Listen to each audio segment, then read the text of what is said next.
Gjykata kushtetuese ka caktuar datën 17 dhjetor ora 10 për shqyrtimin e padisë së ish-kryeministrit Sali Berisha kundër masës së sigurisë arrest shtëpie vendosur gjatë hetimit të dosjes Partizani.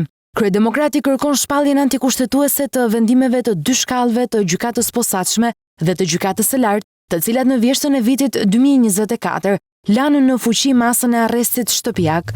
Me caktimin e datës së seancës, kushtetuesja do të përcaktoj së shpejti edhe gjyqtarin relator që do të shqyrtoj dosjen mbi bazë dokumentesh. Kjo është hera e dytë që mbrojtja e Berishës i drejtohet gjykatës kushtetuese për masat e sigurisë të caktuara nga GKKO si pjesë e hetimit të SPAK për dosjen Partizani. Në vendimin e vitit 2024, kushtetuesja i dha pjesërisht të drejtë Berishës, duke shfuqizuar masën e ndalimit të daljes së shtetit si jo proporcionale, ndërsa la në fuqi detyrimin për t'u paraqitur.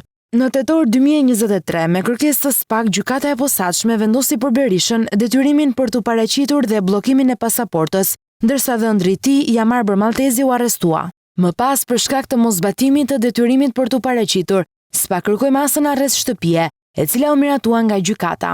Në nëntor 2024, GKKO e zbuti masën duke hequr arrestin shtëpiak dhe duke lënë në fuqi vetëm detyrimin për t'u paraqitur.